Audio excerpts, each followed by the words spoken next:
MX5, espèce d'enculé. Et après on s'étonne qu'il y a des bouts de gomme partout ici. Bravo Julien. C'est fou hein, parce que d'ici ça sent le pneu. Et de là où j'étais, j'ai vraiment vu une 2.18 foncer dans le cul de ma bagnole que j'ai depuis même pas 24 heures. Est-ce que tu t'es chié dessus? Ouais, un petit peu. Ah, il me semblait bien que tu avais fait le con. Ouais. Je pensais pas qu'elle allait revenir par ici. Si. Je précise que tout ça a été fait avec une IA et cette séquence n'a jamais existé. 1 million, hein. T'as écrit dans le titre. T'as vraiment cru que je parlais d'euros? Je parlais du nombre d'exemplaires. Je t'ai pas arnaqué, c'est juste toi qui as cliqué.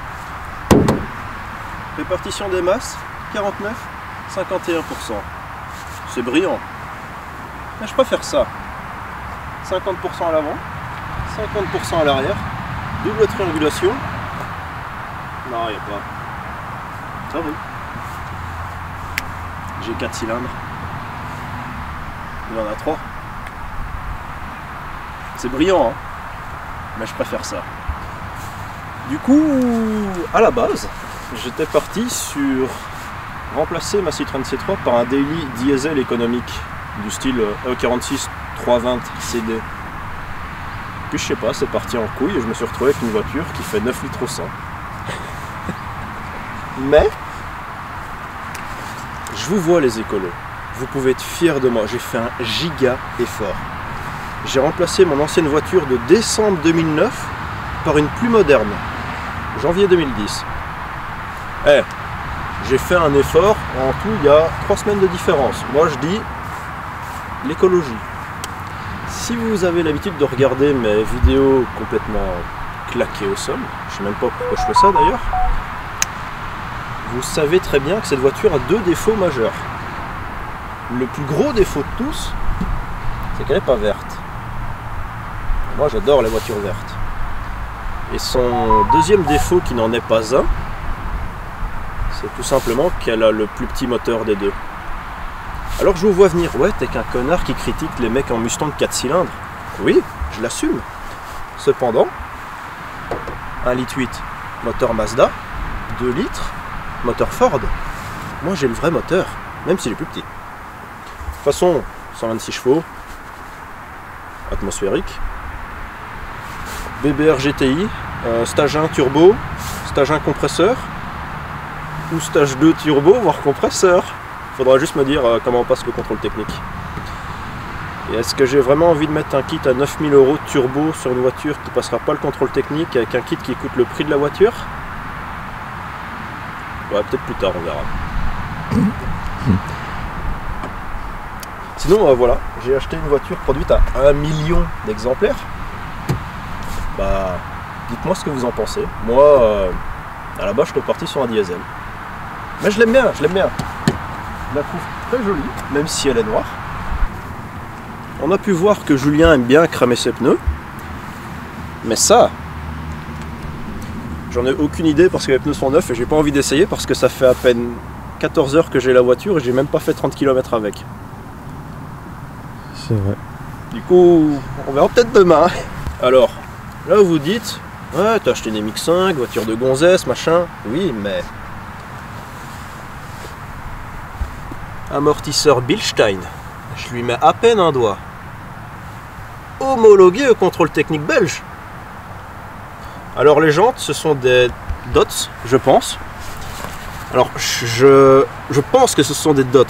Je ne connais pas cette marque. Si jamais vous savez me dire si c'est une bonne marque, ce que ça vaut niveau qualité, et surtout le modèle que c'est, parce que j'ai pas vraiment pris la peine de chercher, mais je ne l'ai pas vraiment trouvé non plus. Et alors, si vous venez voir ici, vous pouvez voir que l'étrier de frein est de base peint en rouge. Et alors, je sais même pas passer un doigt tellement il est proche de la jante. J'espère que je vais pas les griffer ou les péter. Alors, il me faut un kit hiver. J'avais pensé acheter des Japan Racing JR3. Problème, c'est que les JR3, elles sont en 7 pouces de large. Et les jantes Mazda, ce sont des 6 de large. Vu qu'elle est rabaissée et que ici, il n'y a vraiment pas de place, et je me demande si en mettant des 7 pouces de large, ça va pas juste me niquer le pneu, en fait. Et que je vais devoir trouver des jantes Mazda d'origine. J'aime pas quand c'est d'origine. Bilstein, hein. Je précise. C'est écrit là. Bilstein. Il y a un autre truc qui a fait que j'ai vraiment craqué sur cette voiture là. Les sièges. Recaro. Et c'était une option. Donc ça c'est d'origine. J'aime pas quand c'est d'origine. En fait j'avais regardé d'autres MX5 et je me suis dit vas-y je vais trouver une pourrie à 5000 €. Je vais couper dedans, mettre un kit large. Et je mettrai des Sparco rouges pour faire un petit peu comme les Honda Civic. Parce que j'aime bien les Honda Civic même si je critique. Puis je suis tombé sur celle-ci et en fait elle est tellement propre que j'ai plus envie de couper dedans et de mettre des Sparco rouges. Bon peut-être qu'un jour je ferai un becquet. Julien, j'ai vraiment besoin de ton avis. Il y a une modif japonaise que j'ai envie de faire. J'ai envie de mettre des néons. Fonce. Dites-moi juste comment on fait passer des néons au contrôle technique. Du moment qu'il y a un interrupteur, c'est bon, non? Alors, pour parler plus en détail de cette voiture, donc MX5 NC, 3e génération. Vu la face avant, je pense bien que c'est une FL, donc facelift, et RC, parce qu'elle a le toit en dur. Donc c'est pas une capote souple, elle a vraiment le toit rétractable en dur. Vu qu'elle a le 1,8 litre, par contre, elle a une boîte 5 et pas une boîte 6. Du coup, je pense bien que c'est une FL, parce que c'est aux environs de 2010 qu'ils ont commencé à faire les facelifts, et aussi parce qu'elle a la bouche à l'avant qui est différente des NC de base, enfin les premières générations. Mais ce que je comprends pas, c'est sur ma carte grise, il y a écrit NC1. Alors est-ce que le 1 c'est pour les FL et les autres s'appellent NC? Et du coup il y a la NC1 et NC2 qui a une phase 3. Je pense que NC1 c'est la phase 2, NC2 c'est la phase 3, c'est pas logique. Mais je suis sûr qu'il doit bien avoir un mec en commentaire qui est beaucoup plus calé en Mazda que moi. Parlant de Mazda, salut Pablo, Pietro et le reste, je vous ai rien dit mais j'ai acheté une Mazda. Et ça fait 6 semaines que je suis dessus. Et ça fait 6 semaines que je leur en balance des pics du style oh, MX5, oh, Bilstein, Recaro, ou qui m'envoie des messages du style c'est quand tu changes ta C3 que je lui dis non. Alors qu'en réalité j'ai ça. Alors vous pouvez voir que le genre d'énergumène basique qu'est Julien est du style à aimer le full black. Jantes noires, des chromages, les coques de rétro noires. Mais moi je vais te dire un truc, c'est has been. La vraie mode en ce moment, moi je suis un visionnaire, je suis dans le futur, c'est le chrome. Des chromages? Non. Full black? Aucune originalité. Voiture noire? Aucune originalité. J'ai pas été voir d'autres voitures parce que je suis vraiment tombé amoureux de celle-là en fait. J'aurais peut-être dû acheter une verte. Toute cette voiture a un pack chrome d'origine. Je te montre. Chrome, chrome, chrome, chrome, chrome, chrome, chrome, chrome, chrome. Désigler tes logos et mettre des logos noirs, has been. Chrome, chrome. Acier poli. Ouais. D'ailleurs, je pense bien qu'en fait c'est l'échappement d'origine et juste ils ont coupé et soudé des plus grosses sorties dans lesquelles je peux mettre mon poing carrément. C'est propre, chrome. Enfin non, pas vraiment, mais on va dire que oui. Holographique, pas chrome, ça c'est le futur du futur. Pour te prouver à quel point l'ancien proprio était fou de cette voiture, je pense que sur le Carpass entre 2017 et 2024, quand je l'ai acheté, le mec il faisait plus ou moins entre 300 et 600 km par an. Elle n'a pas roulé cette caisse. Là elle a 77 000 km, elle date de 2010. Et pour te dire à quel point il était vraiment attaché et qui... J'ai l'historique des 11 ou 12 entretiens, tous chez Mazda. tous chez Mazda. Même sur les essuie-glaces ici, qui sont neufs, il y a le petit logo Mazda, tu as le petit témoin d'usure. Quand je l'ai récupéré, il y avait encore les petits stickers à retirer. Je connais personne qui va remplacer ces balais d'essuie-glaces chez Mazda. Tu connais quelqu'un qui va remplacer ces balais d'essuie-glaces chez BM, toi? Non. Il me semblait bien. Franchement, plus je la regarde, plus je la trouve jolie. Je sais pas pourquoi, la NC c'est celle que je trouvais la moins belle. Mais du coup, la NC facelift, avec la belle bouche, et je sais pas, je la trouve beaucoup plus jolie. Alors ceux qui disent ouais, MX5 c'est pas sportif, machin. Châssis de RX8. RX8 mon gars, ça cote, mais non, c'est de merde. Je me demande si c'est pas un châssis de RX8 qu'ils ont raccourci. Vous savez très bien que j'ai un amour pour les Porsche, mais incroyable. Et quand tu regardes le petit sticker gris, la bande orange, ça me fait vraiment juste ça, avec beaucoup d'imagination, hein, viens pas croire. Hein. Ça me fait extrêmement penser à une GT3 RS 4 litres, limitée à 600 exemplaires. 927, phase 2, GT3 RS 4 litres. Putain, si je mettais des bandes comme ça sur le... Non, non, je pense pas, non. Non. Saut de vent en plastique, ça ne laisse pas indifférent. Alors, un autre truc que je me pose, c'est est-ce que le troisième feu stop en translucide, c'est une option ou pas? Je sais pas dire. Parce que j'en ai vu avec rouge, j'en ai vu sans rouge. Et alors, un truc que j'ai remarqué aussi, c'est que j'ai les anti-brouillards à l'avant, mais pas à l'arrière. Extincteur périmé, la base. Bon alors, le seul défaut de la voiture, il est ici. Tu vois qu'il y a eu un petit accrochage, mais vraiment très léger. Après, pour une voiture de 15 ans, j'ai envie de te dire, s'il n'y a que ça, ça va quoi. Enfin, en tout cas, n'hésitez pas à me dire ce que vous en pensez. Hein. Dites-moi, t'es vraiment une merde, t'aurais dû acheter une série 3 diesel avec le stickers. Dites non à le boiserie. Mais j'ai aucune originalité. Et j'adore quand on m'insulte en commentaire parce que ça me fait faire du référencement et du coup je fais encore plus de vues. Insultez-moi, ça me fait rire. Avec Julien, on se marre en lisant vos commentaires de merde du style je préfère mettre de l'argent dans une voiture que dans une femme. Clac. Et je te jure que ce commentaire existe si tu fouilles bien. Qu'est-ce qu'on peut dire de plus? À part que la capote se rabat automatiquement. Qu'elle a une double triangulation, répartition 50-50. Que cette voiture s'est vendue à plus d'1 million d'exemplaires. Ah, alors. De mémoire, la NA, donc première génération, tu as 490 000 exemplaires.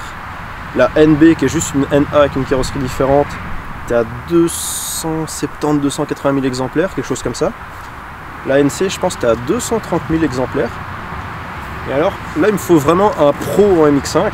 Ma question est peut-être conne, tu vois, mais tu as le numéro de châssis, donc c'est J, MZ, NC, donc J Japan, MZ Mazda, NC, NC, puis c'est 188, donc NC1, le 8 pour dire que c'est un litre 8, tu as des zéros, et alors tu as un numéro style 205 000.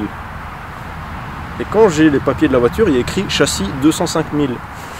Est-ce que celle-ci est la NC 205 000? C'est pas, je connais pas le numéro par cœur, mais je sais que c'est 200 000 quelque chose. Ou ça n'a rien à voir. Si quelqu'un s'y connaît vraiment en numérotation de châssis, ça m'intéresserait de savoir. Un autre truc qui me fait un petit peu penser au Porsche, à part les bandes, c'est que tu as 5 cadrans dedans. Et les 911 ont 5 cadrans. Après, je pense pas qu'ils soient disposés de la même manière. Mais tu vois, là, tu as ton essence à gauche, tes tours minutes, ta pression d'huile. J'aurais peut-être préféré avoir la température, je sais pas. Et tes km/h et ta température d'eau. Alors, la trappe à essence, il faut venir ici, au milieu, et tirer ça.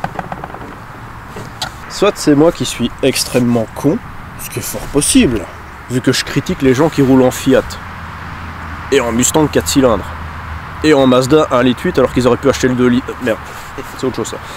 En fait, il y a un petit plastique ici, et quand tu l'ouvres, bah, j'arrive pas à poser mon capuchon là, je suis obligé de le laisser traîner là. D'ailleurs, je te montre. Ça sent bon la 98, hein, je te rassure. Tu vois, genre, j'arrive pas à l'accrocher là. Et j'arrive... Enfin, je sais pas, il n'y a pas d'endroit où le poser en fait, c'est chiant. Oh, ça sent bon. Je te jure, ça c'est de la vraie 98. du Qatar. À mon avis, la 98 qui est dedans, ça doit faire depuis 1 an qu'elle est dedans. Mais est-ce qu'on ne regarderait pas le moteur? Bonne idée. Parce que le coffre c'est chiant en fait, c'est juste un coffre. Ah non, il y a des trucs de fou à te montrer dans le coffre. Un coffre c'est chiant, on est d'accord. Mais je voulais juste te montrer ceci. En fait, c'est la trousse de secours d'origine de la voiture. Il est encore sous blister, t'as encore les étiquettes. Regarde, il y a écrit Mazda. Je déteste quand c'est d'origine. Donc ici t'as ton cric, tu vois, avec ta petite protection pour pas griffer le cric et le reste de la voiture. J'ai remarqué qu'il y avait une petite trousse à outils ici. Dans la voiture, après je sais pas si c'est d'origine fournie comme ça avec ou... Là t'as un crochet de remorquage, j'ai regardé là tantôt. Crochet de remorquage et une douille. Ouais. Peut-être la douille pour les roues. Ouais, je pense. Après, t'as déjà vu une voiture japonaise qui tombe en panne, toi? Ça me servira à rien. Ça, en fait, j'ai remarqué, il y a ça ici. Il y a un stickers noir. Là. Bah, en fait, j'ai surtout remarqué que celui-ci était décollé, mais je sais pas ce qu'il y avait là derrière. Si c'était une protection chaleur pour là. Et ils ont... Je sais pas. Donc si quelqu'un sait me dire à quoi ça sert. Un truc qui me fascine, il y a ça sur la série 2 de Julien aussi. D'ailleurs, série 2 de Julien, on en fera une vidéo à part. Pour l'instant, il y a la Mazda 3 de Pablo qui est en description. Vidéo que j'adore, 45 minutes. On va sur le NURB, on lui met un spoiler à l'avant, on repeint les étriers, on lui met des stickers partout parce que ça rajoute des chevaux. On est en train de faire la deuxième vidéo, on lui rajoute un spoiler et tout le bazar. Allez la voir franchement, parce que 45 vues, quand j'ai passé plus de 30 heures de montage, ça me fait un peu mal au cul quand même.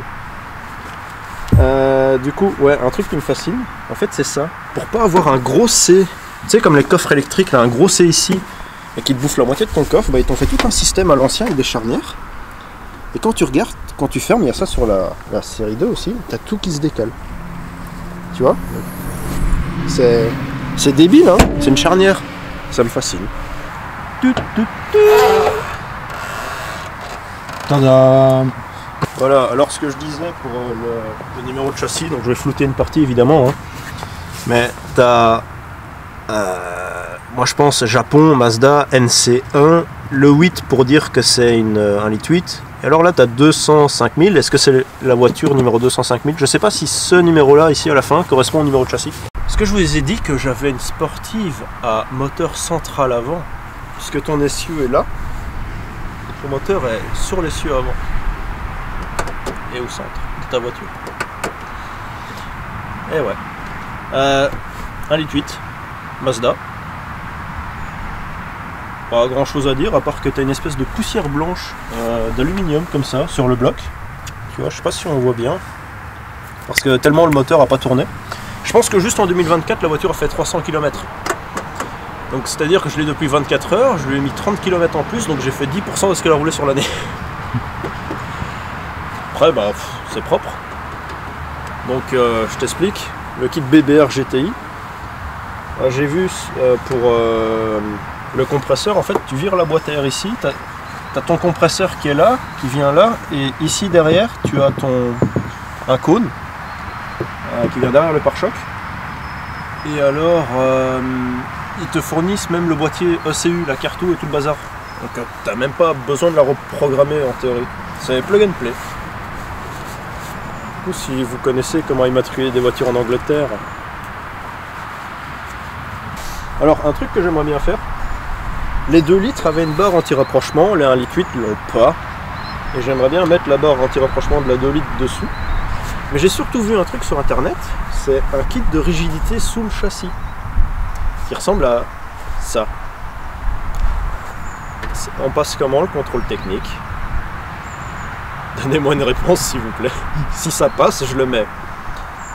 Mais vu que ma voiture est rabaissée, qu'elle a moins de 11 cm du sol et que en roulant sur l'autoroute à 120, qu'il y a une bosse, t'entends que ça frotte en dessous, là je pense que je vais tout arracher. Mais tu gagnes 28% de rigidité. Ah, un autre détail que j'ai oublié de montrer que j'adore. D'ailleurs, on filme avec un autre micro. Normalement, il n'y aura pas de bruit de vent. Donc si ça marche bien, j'achèterai peut-être le même. Un détail que j'adore, c'est ça. Le petit Mazda ici. Je l'avais pas vu la première fois et je trouve ça... c'est un bête stickers Mazda, mais j'aime bien.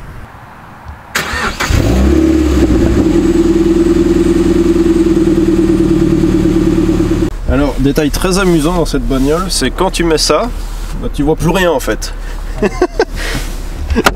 Regarde, avec le volant, tu vois rien, t'as genre... Ouais, il n'y a pas beaucoup d'espace. Non. Et t'as un petit miroir d'ailleurs. Ah ouais. Et par contre, c'est étonnant, il y a tout plastique, ils ont pas mis un petit tissu pour... Ouais, bah, c'est pour la masse. Hein. Après, j'aime bien ici avec la double couleur. Bon, après, c'est... voilà, plastique.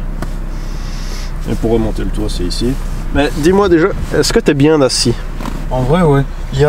Ici, on sent que les soutiens lombaires, c'est un peu rigide. Mais bon, ça, c'est parce que j'ai quelques kilos à éliminer ou à donner si quelqu'un veut. Ok.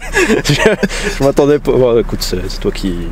Mais... Par contre, ça, je sais pas si... Ça, je pense, ça a été rajouté, mais c'est méga pratique. Ouais, je me demandais si c'était toi qui avais rajouté ça ou pas. Non, elle était comme ça. Ah, c'est cool. Par contre, le frein à main, là, c'est vraiment... Le frein à main, ouais, il est un peu loin, le frein à main, je trouve. Mais bon, quand il y aura un différentiel soudé dessus, il n'y aura plus besoin de... Non, c'est vrai. Mais l'embrayage, la course de l'embrayage est très courte. Ah, elle sent bon l'essence. Ouais. Faut que je m'habitue à l'embrayage. Tu me diras la boîte, comment tu la trouves? Bah, pour l'instant, Enfin, ouais, t'as passé que de vitesse, mais... c'est que de vitesse, mais c'est bien parce qu'elle est courte. Le volant, il est très fin en main.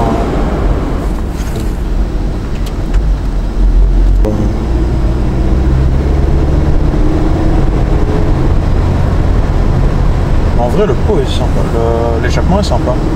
Ouais, et là on est qu'à 2500 tours minute. Ouais. Parce que c'est pas un bruit stratosphérique à casser les oreilles, Non, mais quand non. tu roules comme ça posé, c'est sympa. On passe la deuxième. Maintenant on repasse la 3. T'as vu comment c'est court? Ouais, c'est Le très débattement comparé à la C3. Ah d'ailleurs, pour tous ceux qui se posent la question, la C3 reste chez moi, je la garde. Du coup j'ai 2 bagnoles. Juste, c'est ma soeur qui va rouler avec maintenant. Donc ouais, j'ai acheté une voiture pour que ma soeur puisse rouler avec ma voiture.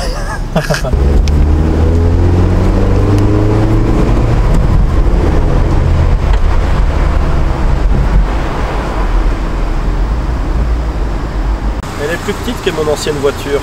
Parce que je suis pas complexé par la taille de mon engin. J'ai peut-être le 1,8 litre, je suis pas complexé. Ceux qui ont des grosses voitures, c'est juste qu'ils ont quelque chose à compenser. Pablo, il a une Mazda 3. Le rupteur. Ah, il n'y aura pas de rupteur.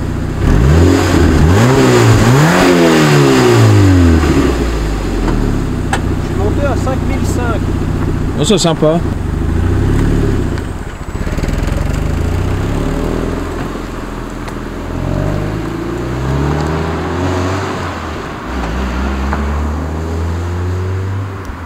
Série 2 ou MX5?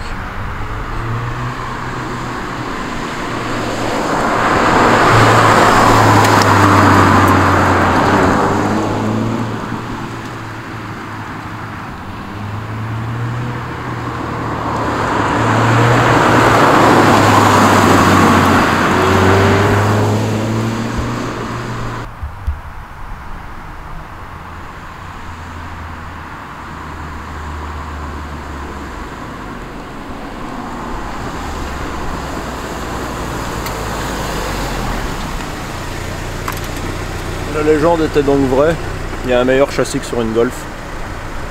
En vrai, je suis passé seulement à 60. Et Seulement à 60? seulement à 60, mais quand t'es dans la voiture, t'as l'impression d'aller à 80-90. Ouais. Tellement elle est basse. Bah c'est super bas, mais Après, je sais pas ce que ça te donne de l'extérieur, tu vois. bah, de l'extérieur, j'avais l'impression que c'était un peu plus vite. Ah ouais? Tu passais un peu plus rapidement quand même. C'est génial comme caisse. Je regrette pas de l'avoir acheté. En tout cas, avec que j'ai une voiture de gonzesse, je vais plus vous dire cellulite, mais j'ai acheté une MX5. Je suis très heureux. Je sais pas quoi dire de plus. De toute façon, je voulais juste faire une vidéo pour dire à Pablo et tout le reste. Eh, regardez, j'ai acheté une voiture, ça fait 6 semaines que je prépare le truc et je vous ai rien dit. Je suis quel genre de mec. Alors, consommation 9 litres 9. Presque un 10 sur 10 cette caisse.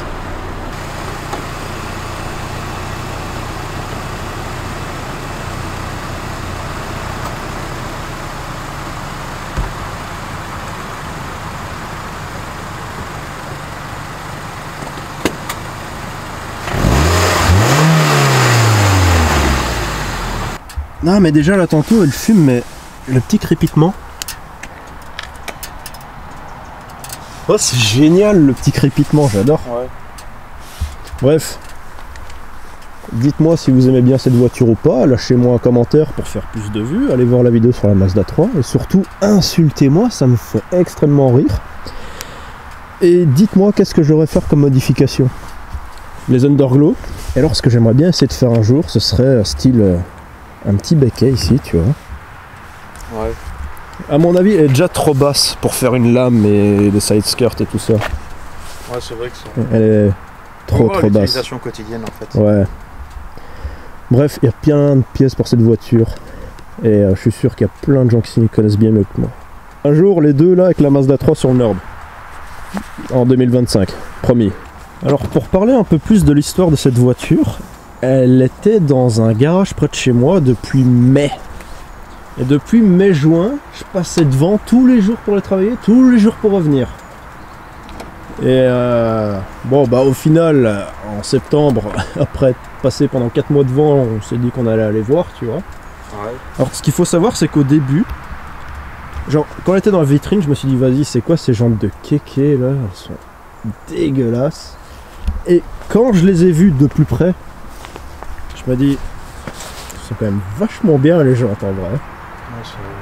Oui, et du coup, Pablo, depuis mai, juin, je te parle d'une Mazda qui est en vitrine près de chez moi. C'est elle. C'est elle, hein. C'est elle. Alors, question.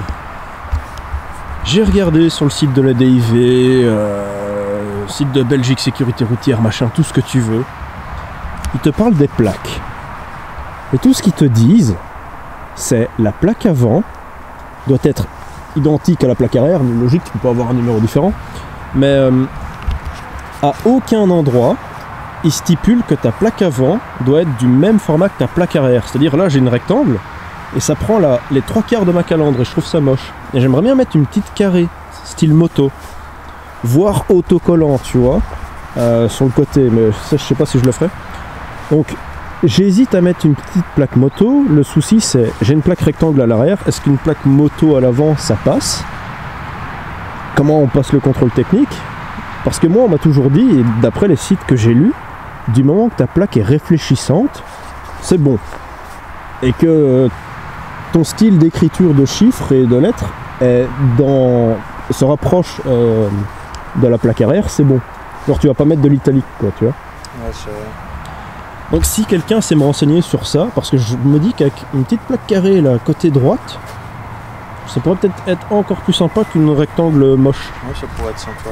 Après ça se trouve, il y a peut-être un ricain qui est en train de regarder cette vidéo, qui vote Donald Trump. Et le ricain il se dit, oh my god, ils ont des plaques rectangulaires, incroyable. Je veux la même. Nous on est obligé de mettre une plaque avant et elle est obligée d'être rectangulaire. Eux ils doivent pas en mettre et du coup ils en mettent une rectangulaire parce que c'est classe, ça fait européen. Du coup j'ai acheté une Miata MX5 Roadster ENOS NA, NB, NC, RF, RC, FL, NC1, NC2. Mes couilles, cup. C'est une cup. Bon, je pense que je vais rentrer chez moi, salut. Parlant d'AliExpress, il y a un gars qui m'a montré, pour cette voiture-là, donc la mienne, ils vendent des collecteurs d'échappement AliExpress à 350 balles. Mais je te jure, mais vraiment le collecteur spaghetti avec les 4 tubes. Oh putain. Je me suis dit, Pour la 350 blague, balles, ça se tente quand même. Hein. Pour la blague, est-ce que ça se tente? Bah franchement, pour ce prix-là, autant tester. Sur sur la vitre ici, au centre, j'hésite à coller soit le farine de blé comme ça, soit le farine de blé comme ça. J'aime bien. Le dites non à Le Boiserie, ça me ferait bien rire. Pour tous les mecs qui ont des stickers Boiserie, bizarrement la seule BM là que je vois en a pas. Ouais. Je sais pas, j'hésite entre celui-là, celui-là. Ça peut être drôle, mais c'est pas... Ou alors si je mets un rond farine de blé, peut-être comme ça, tu vois, je le mettrais pas, peut-être pas au milieu, mais sur un des côtés gauche ou droit. Moi j'ai envie de te dire. Ah, et là je filme sans le micro, comme ça on entendra la différence. Ouais, bah écoutez, commentaire, hein, j'ai besoin de vos conseils, de toute façon je lirai pas votre commentaire. Et je vous écouterai pas, je ferai à ma manière, parce que c'est ma caisse que j'ai payée avec mon argent, qui vient pas de YouTube, parce que j'ai pas assez d'abonnés. Et la suite dans une prochaine vidéo. Je crache ma caisse aux herbes. Maintenant que tu me le dis, hein, je vois que l'échappement qui ressort plus fort que l'autre, ça me saoule. Ouais, c'est vrai. Je vais le recouper. Et alors le bas de caisse de l'autre côté, putain il est bien accroché. Hein. Mais bon, elle est tellement basse, voilà quoi. Ça se change, hein, au pire. On verra bien. Bon, en fait, on se retrouve le lendemain. Il y a plusieurs choses que j'ai oublié de détailler hier avec Julien. Déjà, un premier défaut que j'ai vu dans la voiture, c'est ici le bas de caisse a été accroché. Donc là, elle s'est griffée jusque là. Bon, je l'ai pas vu quand j'ai acheté la voiture. Bah, c'est tellement bas, c'est un détail, ça se voit pas. Et puis je pense que c'est juste le plastique ici, le châssis derrière n'a rien. De toute façon, elle ira un jour sur le pont, on verra bien comment est le châssis. Alors ce qui est très drôle aussi, c'est que quand je nettoie ici avec le Karcher, en fait elle est tellement rabaissée que j'arrive pas à passer la tête de Karcher. Alors j'ai remarqué un autre détail hier, c'est qu'en fait j'ai des espèces de moisissures dans le tapis. Donc là on peut voir les petits points blancs, donc là je suis en train de la nettoyer à fond, je vais aussi faire les poussières, tout ça, et regresser les cuirs. Mais ouais, voilà. Alors, ce que j'ai pas dit hier aussi, c'est que en fait je voulais un daily économique. Bon, malheureusement avec celle-ci je suis à plus ou moins 7 litres au 100 depuis que je l'ai, j'ai fait plus ou moins 100 km avec. Et en fait une des raisons pour laquelle j'ai choisi une MX5, c'est tout simplement parce que c'est une voiture que j'ai toujours adorée. Il y a quelques années, avant le Covid, je voulais acheter une NA. Bah juste, j'étais encore étudiant, c'était pas très raisonnable de ma part. Mais bon, elles étaient à 3-4 000 euros, franchement j'hésitais. Je regrette un peu quand je vois le marché actuel. Mais j'ai surtout acheté une MX5 parce que je me dis, celle-ci, il y a peu de chances qu'elle perde de valeur. Regardez ça, j'ai à peine roulé, elle est dégueulasse. Du coup, on a sorti la polisseuse. Je vais la relaver parce que ouais, elle est vraiment pas propre. Hier, il y a du brouillard toute la journée. Je vais la relaver et on va la polir. Ouais, j'aime pas le noir, c'est vraiment une horrible couleur avec les griffes. Mais ouais, du coup, enfin, dites-moi ce que vous en pensez et dites-moi aussi si, comme moi, vous pensez que c'est une voiture qui va pas trop perdre de valeur. Mais j'adore le feeling de conduite. La boîte est super courte, le châssis est top, la direction est top. Super bien installé. Bon, j'ai beaucoup de nettoyage à faire. Bon, il faut encore que je l'aspire. Là, je viens de passer le produit, mais je ne vois déjà plus de moisissures. Donc ça, c'est une bonne chose. Bon, je vais refaire tous les plastiques, je vais graisser les cuirs, évidemment. Et alors, bon, on voit pas trop... On voit pas très bien, mais là, il y a quelques petites micro-rayures. Ouais, on voit pas très bien les micro-rayures, mais parce qu'il n'y a pas de soleil aujourd'hui. Après, j'habite en Belgique, hein, qu'est-ce que tu veux. Ah, peut-être que celle-là, on la voit? Non, on la voit pas du tout. En tout cas, je vais la polir, parce que quand je suis allé la chercher au garage, il y avait une couche de poussière comme ça dessus. Et je pense bien qu'ils l'ont passé au rouleau directement. Après, voilà, hein, c'est pas trop grave non plus. Ici, on voit bien les traces. Bref, je vais en prendre soin.